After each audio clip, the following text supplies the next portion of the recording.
I welcome you to this first edition of Nahar Jito Bookathon in association with Raisoni Foundation. So today we have a very ardent speaker with us, Mr. Sundeep Singh. Sir, I welcome you on this session. It's our privilege to have you on this session as a speaker for today's session. And Thank you so the much, topic Ashwini. today, yes, the topic today what we have is chasing the horizon. So before I start, I would just like to give a brief introduction about our today's author. Sundeep is an ardent student of life, trying to demystify the perfectly imperfect world in his multiple roles as a father, husband, son, author, blogger, runner, and consultant.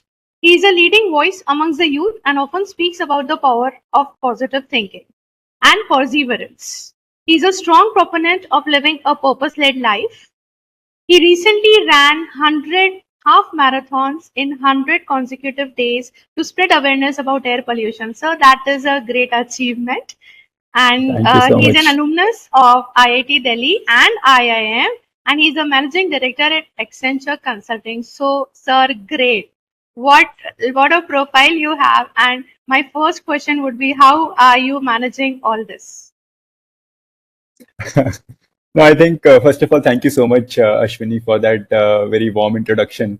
I believe it's really about finding the right balance, understanding what are your priorities, and making sure that you allocate enough time for each of your priorities. I often feel like when I interact with people, when I talk to them about what kind of passions they pursue, they often tell me that they don't find time for it, and this is one thing which I very strongly disagree with. I very strongly believe that there is no such thing as dearth of time.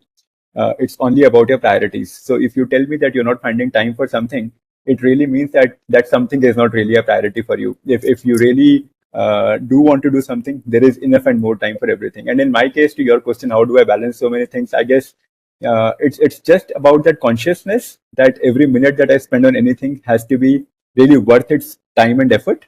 And if I feel like in that moment I'm not doing justice to what I should be doing, I very quickly decide not to do any more of that. So it's just that consciousness and making sure that you're very clear about your priorities, which probably allows me to do a few things as you called out.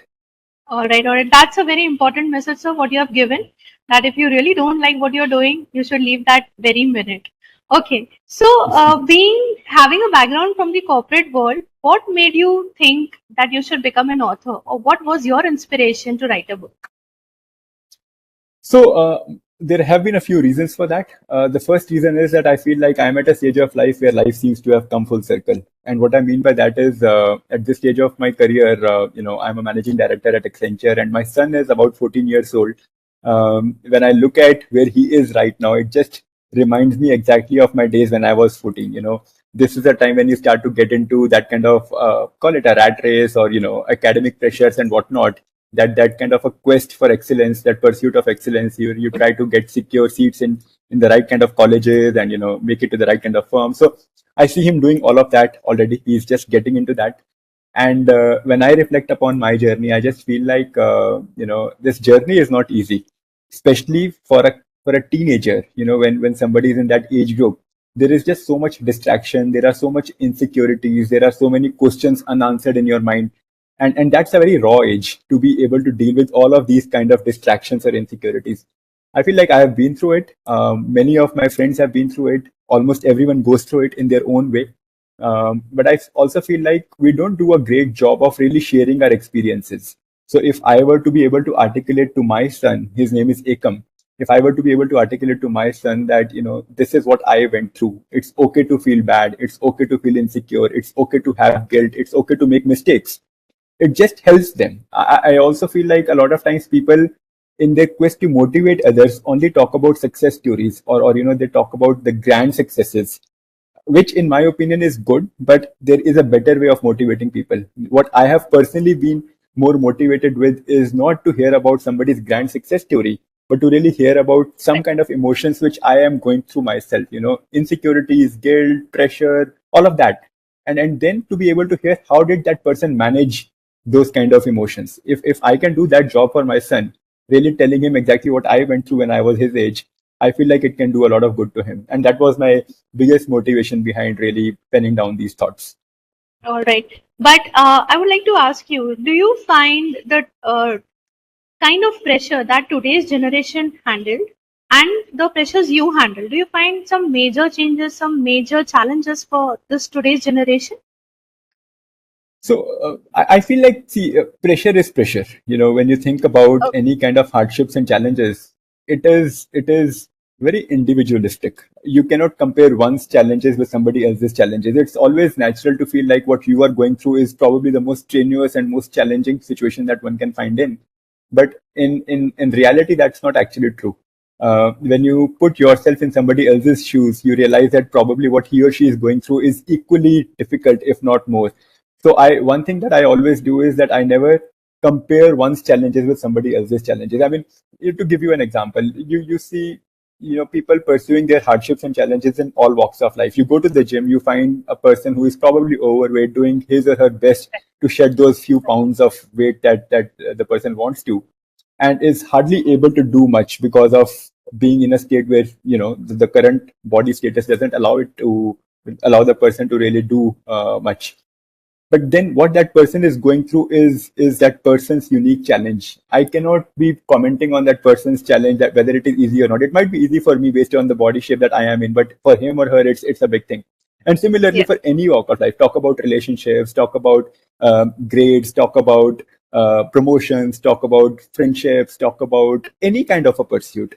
it's yes, it's never fair to compare one person's challenge to another person's challenge. Of course, times have changed. To your point, Ashwini, what we yes, people go through, when we were growing up versus what our next generation is going through, the contexts have evolved. But having said that, it still takes the same kind of courage. It still takes the same kind of determination to be able to come out of it, with the right kind of actions. yes. I didn't like your statement. Pressure is pressure. Whatever it could be, the way of handling and the way of dealing would remain the same. I totally agree with that. Okay, so coming and talking about your book, Chasing the Horizon, I would like to know that it's a story of a protagonist whom you have named as Aman. So, is Aman's story drawn from any kind of experience which has similarity with yours? In fact, most of it is. Most of it is Okay, actually, okay, Aman is basically my disguised name in the story. Let's put it that way. okay, okay, Almost all the incidents that I have tried to narrate here are actually exactly a replica of what has happened in my life when I was okay. kind of going through those 2 years of my schooling life. Okay, so just let me give the audience just a brief idea about your book. So, in the book, being an IITian has long been considered an honor reserved for the sharpest and smartest minds in India, but there are exceptions. So, Chasing the Horizon is a story about one such exception. Aman is a carefree kid who loves playing pranks, worships Tendulkar, and couldn't care less about his career. And then he gets trapped in the mad rush of cutthroat competition, and from being a happy go lucky kid, he transforms into a subject of mockery and humiliation. So, I would like to know that, since this is a story for almost the second kid, maybe he might not be an IIT, but yes, the story of having the interest something else and having the pressures of earning the bread and butter puts you into this rat race. So what were the challenges that you faced while portraying these challenges into your book? So I think the first thing is that when you are at that age of your life, when these challenges become relevant for you, you don't have the experience or the foresight to be able to appreciate what this is all about. So as I called out, this kid Aman that we have talked about in the book is a very Yes, carefree kid, likes to play cricket, likes to worship Tendulkar, likes to gossip, likes to have a lot of fun with his friends. But having said that, he was getting into a phase of life where academics, profession, career, all of these were becoming important. It's not to say that career choices were limited. It's not to say that IIT was the only possible choice. There could have been multiple choices, but the point remains that he had to think about his choices and he did not have the foresight to really appreciate why it was important. Now, that said, what happens is that his parents and his sister in the book start to call out the urgency, call out the urgency in terms of why it is important. And he, as a kid, is still not able to appreciate that. His right. sister is somebody who has already taken up some entrance exams. She is 3 years elder to him, and she was pursuing her medical entrance exams, and she exactly knows what it takes to be able to clear those exams, and she didn't want Aman to be able to face those kind of challenges. She wanted Aman to learn from her experiences. She couldn't make it to her dream college in the first year, and she had to drop out for a year. So she's very particular that Aman should not be making those mistakes which she did. But the complexity is that Aman doesn't appreciate that, and her the ambitious sister that she was, she pushed Aman into getting into FITG, which is like a forum for IITG. It kind of prepare you for the JEE exam.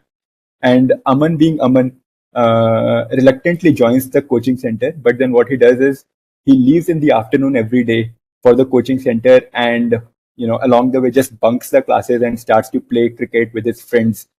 He does that for 3 months. His family thinks that he's going to the coaching center preparing for the JEE examination, and he is living in his own dream world every day, leaving the house at the same time and then taking a D route and going somewhere else. So that continues for 3 months, and he doesn't even realize the mistake that he's making, the hole that he's digging for himself. And it comes to a stage where it starts to reflect in his performances, in school, in coaching centers. So there is an interesting incident that I want to call out. So when this thing continues for almost about a quarter, about 3 months, there comes a stage when he takes an exam in the school. It was a simple 25 marks test, like a monthly test. And Aman scores about 2 marks in that test out of 25, right? And the second lowest in the class was about 11. And as luck would have it, when Aman goes back and sees his exam answer sheet, he finds that there was a totaling mistake in that. His total was actually adding up to 2.5 instead of 2. Obviously, very small, inconsequential, but the stupid kid that he was, he went back to his teacher and he said that, ma'am, there is a totaling mistake. Can you please fix it? So I'm just trying to give you a sense of what kind of innocence exists, what kind of lack of experience exists, and the person doesn't even know what's right or wrong. The person has been bunking his classes for 3 months, and he proudly goes to his teacher and says that there is a totaling Right. mistake. For obvious reasons, the teacher is mad at him, and she tears off the answer sheet and hands it over back to Aman. Now that's the point where he goes through a lot of emotions. There is obviously ego hurt. There is stress. There is guilt that he has been doing the wrong things and hiding from his parents, and he doesn't even know what is the way forward. He feels like he has lost it all. So that for Aman was a tipping point in his life, when he really connects with himself, where he really starts to think about what he stands for, what does he want, and what really is it that he wants to do in the next 2 years. So from there on, to be able to come back, not just to the stage of securing the right kind of marks, but actually securing a seat in IIT Delhi is the journey that I've talked about. But coming back to your question, Ashwini, what were those emotions? I think there is almost like, think of it like a mask in front of you which inhibits your ability to see what is right or wrong. There is Yes. confusion, there is a complete mesh in terms of the conflicting thoughts and emotions, and that's exactly what Aman was going through: insecurities, Okay. guilt, fear, all of that. Right, right. So, the book also emphasizes on the importance of grit and perseverance. So, how do you define these qualities and why do you believe they are crucial for personal development? So, can you share a particular moment in the book where Aman's perseverance truly stood out and what our readers can take away from it? Yeah, sure. So see, grit and perseverance to me is probably everything. I mean, there is this famous dialogue in the movie The Shawshank's Redemption, wherein the person says that hope, my dear friend, is a good thing, perhaps the best of things, and no good thing ever dies. If you recall, it's a very famous and strong statement that he had made. Now, for me, the grit and perseverance comes into play where the hope ends. It's Okay. okay for you to get up every morning feeling motivated, feeling charged up when there is a hope of doing the right things, and when you feel like there is some good prospects ahead of you. But there are often times when you find yourself in such a situation where it feels hopeless. You feel like you have lost it all, everybody is against Yes. you, there is no way you can come back. If in those moments you can still find the courage to get up in the morning and say that I will put up a fight, I will put one foot in front of another and keep moving forward, even though I don't know whether I will make it eventually. That to me is the quality which really differentiates eventually who wins from the people who probably don't win. So to your question, what is grit and perseverance for me? It's the ability to get up every morning when the chips are down, when you feel like there is no hope, and there is no uh, kind of good thing in sight, and then still be able to say that, okay, regardless of where I am, I will put up a fight. I'll keep moving forward, and eventually things may or may not work out. To me, that is grit and perseverance. Yes, well said, sir. Definitely well said. And there is one more thing which our today's youth is dealing with is a lot of insecurities, right? Mhm. So overcoming insecurities is a significant theme of your book as well.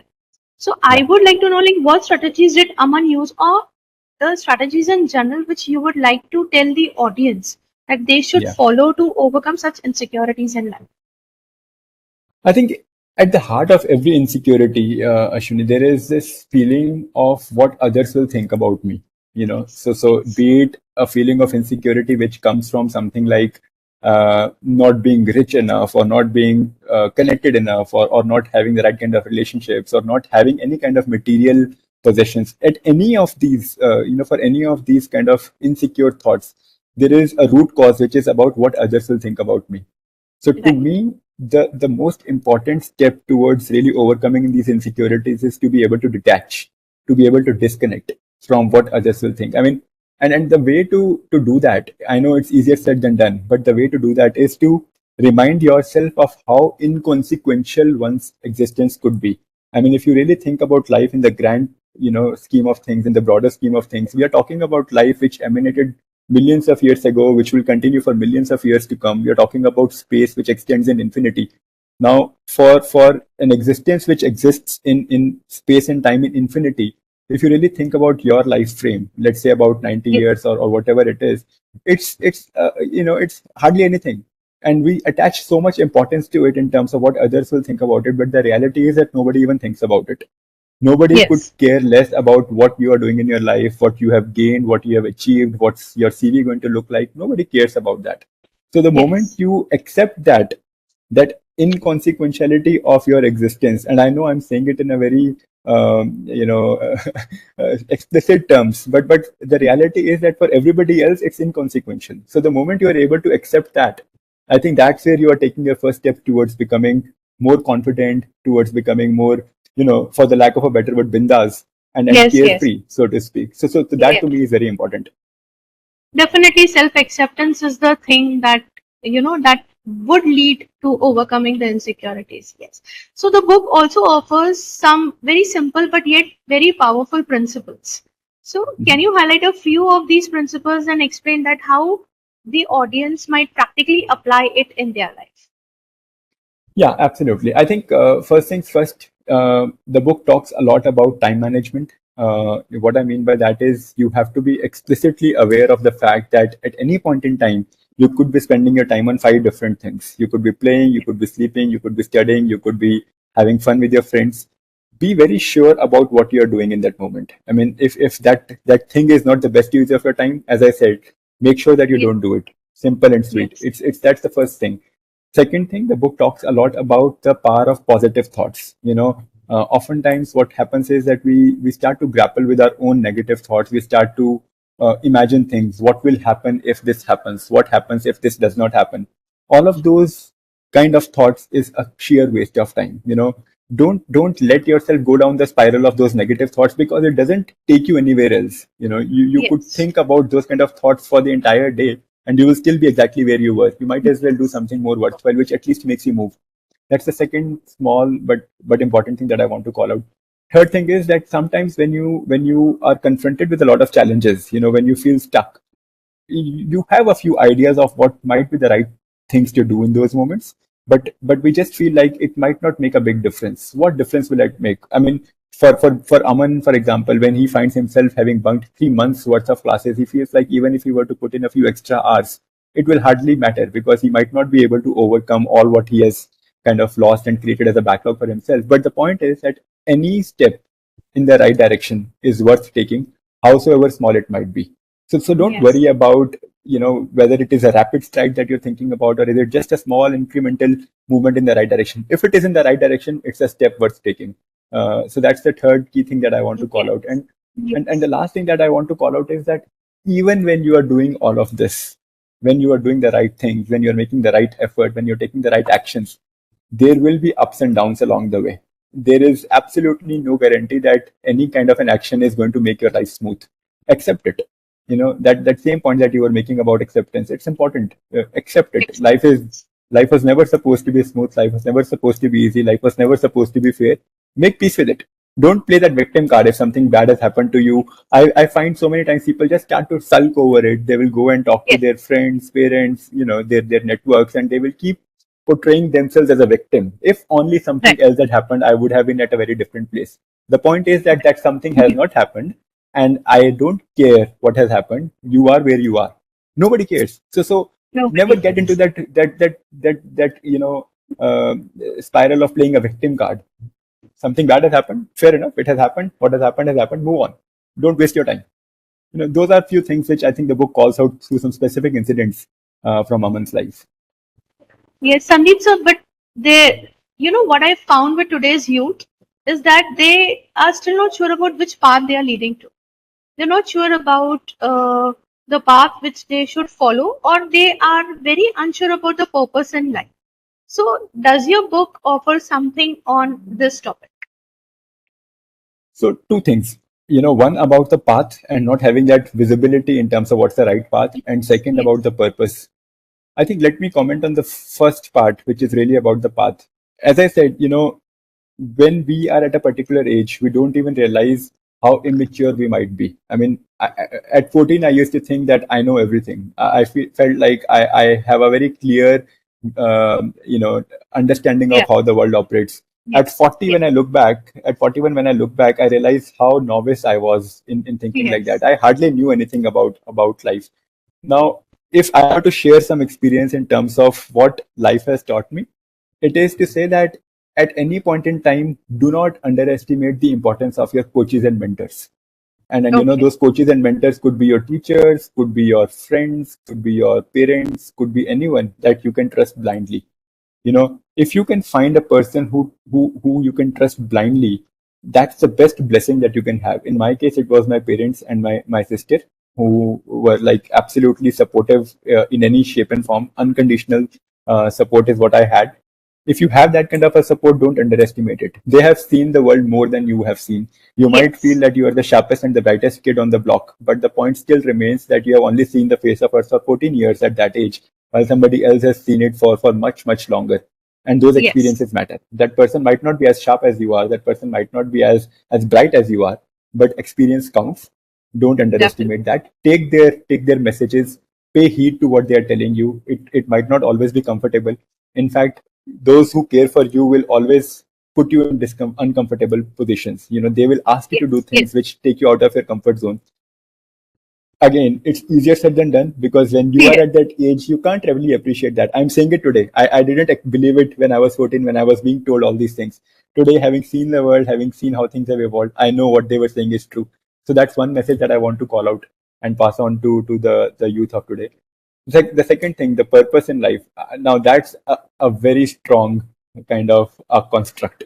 And I don't think many people have really demystified that. If you ask me what is my purpose in life, I don't know.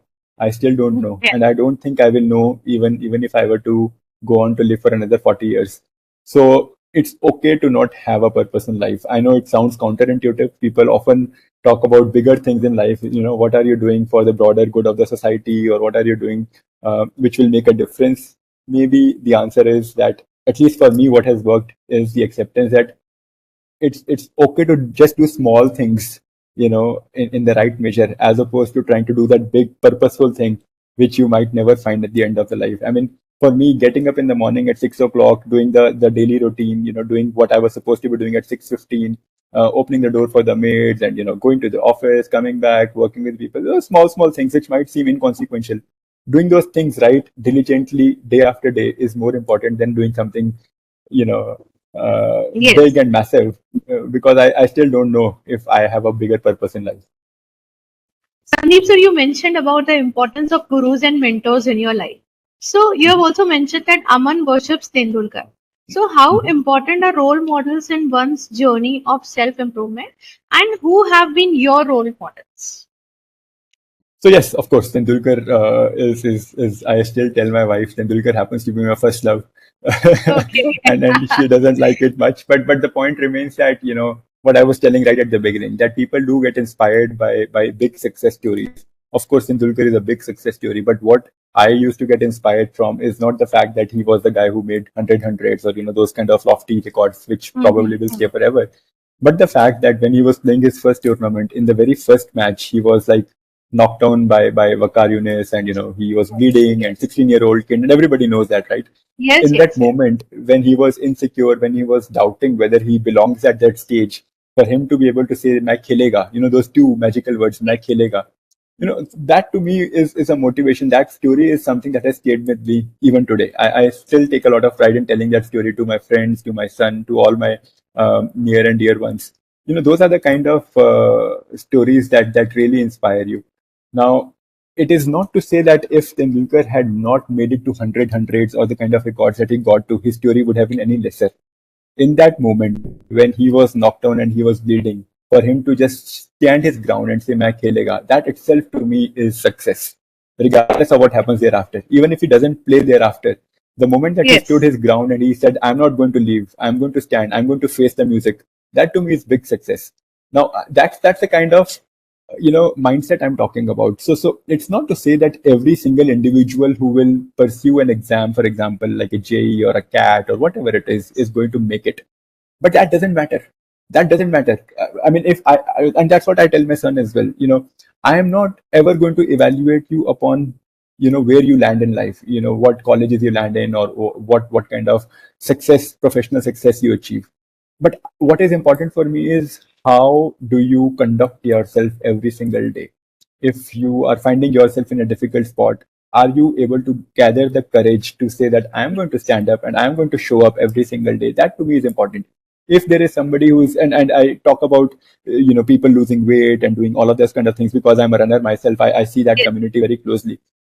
If you can find the courage to show up every single day at 5:30 a.m. in the morning, regardless of whether you are sitting in the month of April when it is very pleasant, or you are in the month of December, January when it is really cold in North yes, India, if you can have that courage, then regardless of whether you lose weight or not, you to me is a champion. You are already a yes, winner for me.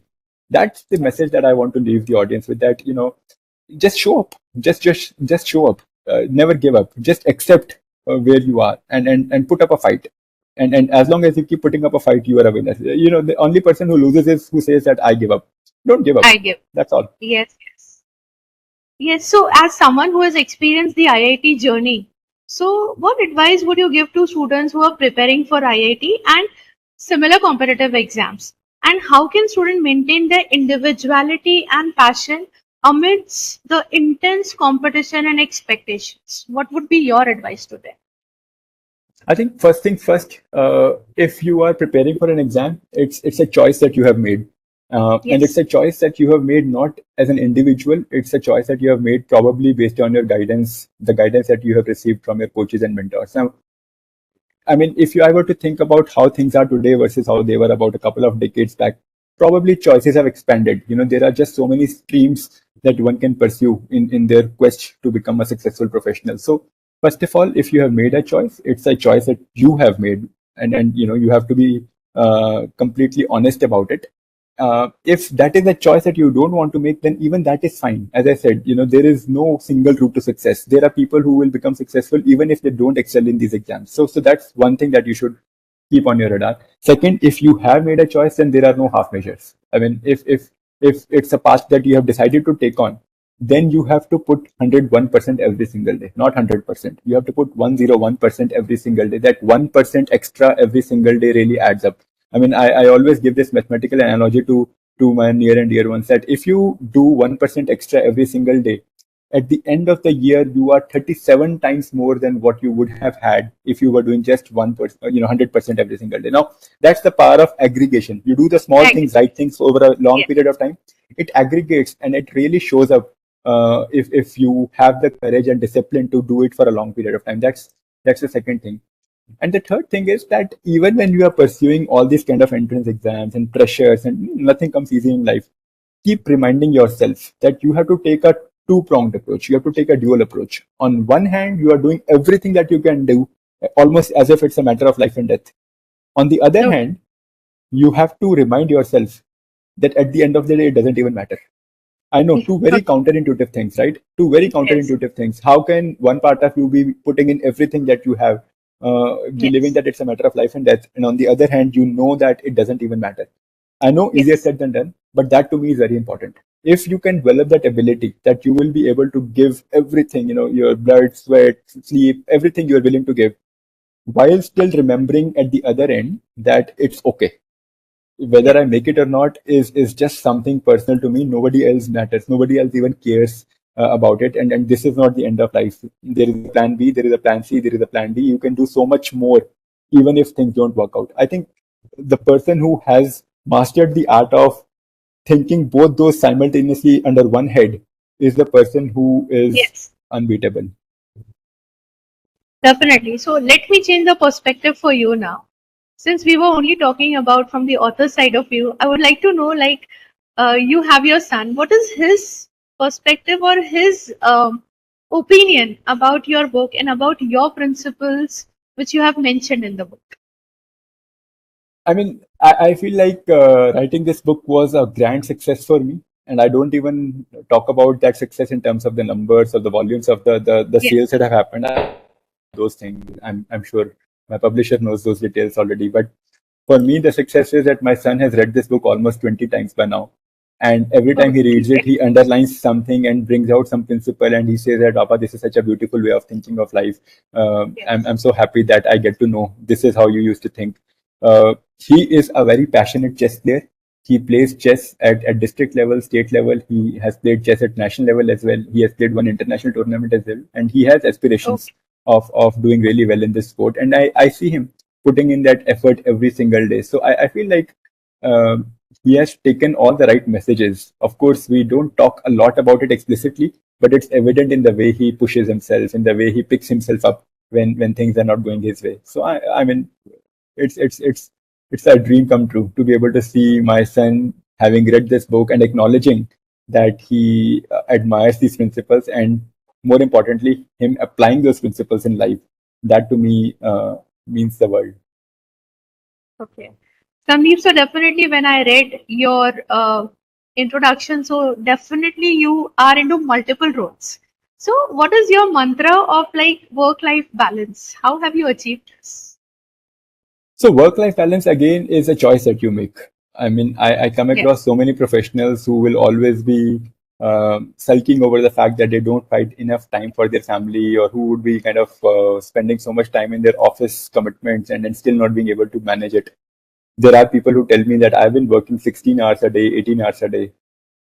It's all a joke. I mean, there is nobody who works 18 hours a day, right? I mean, if you are having to work 18 hours a day, probably you are not doing a good job of balancing or managing your day. Yes. A lot of times what happens is that we don't have a very clear view of what I should be doing at any point in time during the day. What I do probably relatively well as compared to others is that at the start of the week, I exactly know on what day, at what time, what will I be doing. Of course, there are a few Okay. things which change over time, as calendars evolve, but to be able to segregate, compartmentalize that, this is my office time. If I don't complete my commitments during this time, then things will have to wait to the next day, because in that day I have other commitments that I have to honor. So I have a very clearly demarcated view of what is the time I'm going to spend on my office commitments, on my client commitments, on my family commitments, on my health commitments. I do a lot of running and workouts. Yes. So again, to your question, Ashwini, I think at the heart of it, it is just an explicit recognition of how much time you want to spend on each of those activities, how important it is for you, and then making sure that you have a plan and you stick to that plan as much as possible. A lot of times, people don't necessarily have a plan. They go through the motion. Yes. You know, Yes. And somebody will come recently I've in. seen. Mhm. Yes. Yes. Please continue. No, I was just saying that sometimes, you are doing something, somebody approaches you and requests you to go for a coffee. If you don't have time for it, it's okay to say that I don't have time for it. Don't go through the Yes. motion. Don't let anybody else take the control of your calendar. Don't let anybody else define how you're going to spend your day.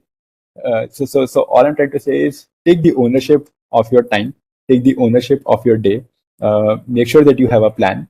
And equally importantly, if you have a plan, stick to it as much as possible. The only worst thing than not having a plan is to have one and not execute it. So uh, those things are important. Totally agree with this, Sandeep sir, and these points are very much needed to be heard by today's youth. I mean, definitely there are some who are very passionate about their goals and uh, their focus is definitely unidirectional. But then a lot of youth do require such kind of learnings, I would say, and definitely your book will serve that purpose. So, reflecting on Aman's story, what do you hope readers will take away from Chasing the Horizon? And how do you envision this book impacting their lives and helping them unlock their potential? So I think I'll be very happy if readers take away two or three key messages. One, Yep. you need to have some kind of a goal in mind.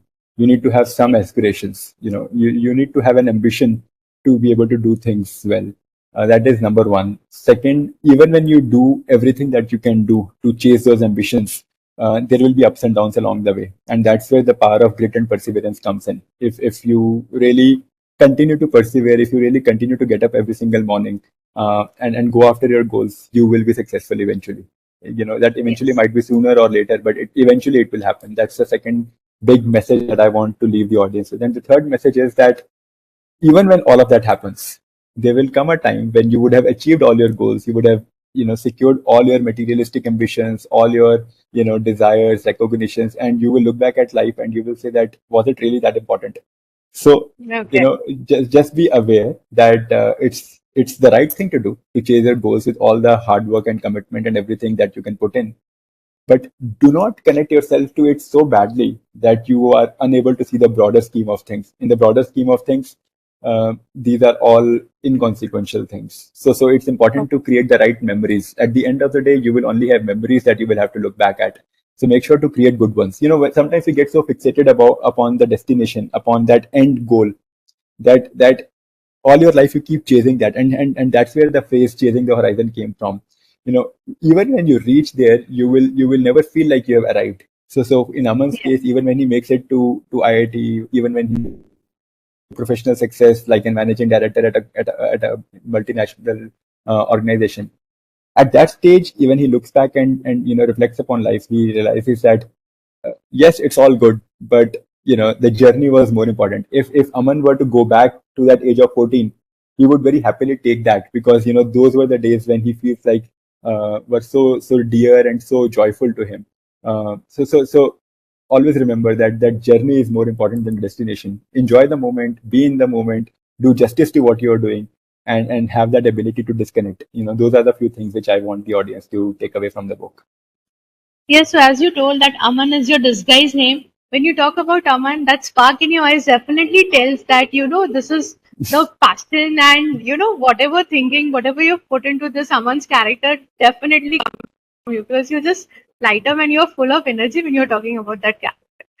All In right, so fact, I have to Sandeep, constantly remind myself that I shouldn't be saying that this is what I was thinking. I have to rephrase and say yes, this is what Aman was thinking. But the reality yes, is it's exactly B. So yeah. yes, yes. Okay, so are there any upcoming projects or books that you would be working on? And if so, can you give us a sneak peek into what readers can expect next from? No, absolutely. So the first book has all been about my academic life, the last few years of my schooling. I'm working on another book which is all about my running journey. So as I shared, I am a very ardent runner and I've been running for almost about 13 years now. Obviously, things have evolved from where I started. There was a time when I was overweight and I used to struggle with Oh, smallest of physical activities. From there on to come to a stage where I ran 100 half marathons in 100 consecutive days for a cause was a big deal for me. And as is a very commonly known thing in the running circles, every runner aspires to run Boston Marathon. It's a very coveted event, and you have to earn the right to run in that race. It's not like you just sign up and you run. You have to qualify for that race. So I've been chasing that for almost about 12 years now. And as it stands right now, I have finally qualified for that race and I'll be running that race in the oh, April of great, great. 2025. So this is the book Okay. that I'm currently working on. So this is all going to be about physical sports.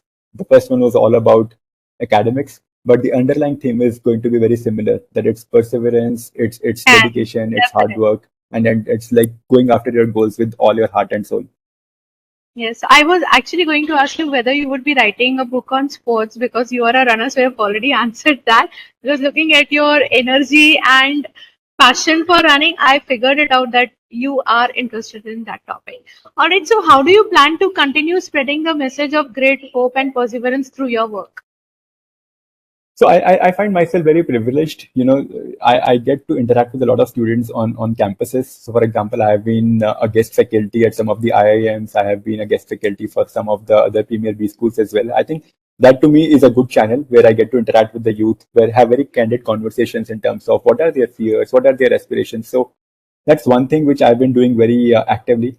The second thing is that even if you go back a little back in life, not talking about people or students in the B schools, but young students who are still preparing for their entrance exams, think about coaching centers like Fitjis and Vidya Mandirs. This is again a space where I get to interact a lot with students. I talk to them about my experiences, and as I said, I always try to inspire them not by talking about the fact that I eventually made it to IIT, but by talking them about how I flunked, how I failed, how I got up from that moment, and then gathered the courage to again kind of pursue the ambition. So that to me is the big thing in terms of how I want to spread the message and as well as motivate some of the youngsters that I get to interact with. So there are different platforms coming up now. Like, there are even podcasts nowadays. There are blogs. Yeah. There is a whole lot of world of social media. So have you thought about something to be on these platforms? In fact, I have started doing some of that. So, for example, I've featured on a few podcasts recently where I talked about my journey and tried to spread the message. So, absolutely, I think with the power of social media, with the power of internet, with the power of podcasts, the outreach is much easier than what it used to be about a decade back. You can always exponentially increase your outreach by being on those platforms. So, absolutely, Ashwini, I think that's part of the plan, and That's happy to part of share the that plan. have already started executing that plan. All right. So just to conclude, Sandeep sir, what would be the three key takeaways from your book? Have a goal. Uh, that's the number one. Second, go after it with all your heart and soul. And third, even when you do that, have the experience and maturity to appreciate that it's not the end of life. There is life beyond it as well. Those three things. Have a goal, have an ambition, number one. Second, if you have one, go after it with all your heart and soul. Put in everything that you have. All it takes is all you got. I always tell my friends. And third, even when you do that, keep reminding yourself that at the end of the day, it's just a goal. There is so much more to life. So don't get fixated upon it so much that eventually if things for some reason don't work out, and for some reasons could be multiple reasons, you shouldn't feel depressed about it. Nobody has the right to offend you to make you feel sad. It's a precious life. It's meant to be lived joyfully, and not even your own goals should come in the way of you feeling happy about it. So that those are the three things that I want to share with everyone. So very invaluable lessons you have told, very invaluable key takeaways, and which is definitely required by the today's youth to understand this and to implement it. So it was a pleasure talking to you, Sandeep sir, and I wish all the best for all your upcoming projects. And may your Boston Marathon be a complete uh, your dream come true, which is already I'm sure that it has already since you have already qualified for it. So all our best wishes and thank you for joining Thank you us. so And on much. behalf of this first edition of Naharjito Bookathon in association with Raisoni Foundation, I express my gratitude. And so that because you took out your time and you were so fantastic in giving the answers, you were so energetic that it's really infectious. So thank you for joining us, Sandeep sir. It was great having you on this session. Thank you so Thank much. you so much, Ashwini, and thank you so much for all your time and effort as well. I know you would have spent some time thinking about the right questions. So, the fact that I was able to answer it well is also a reflection of how well you constructed the question. So, thank you so much for that. Thank you so much, sir. Thank you. Thank you. Take care. Bye. Yes, yes, bye.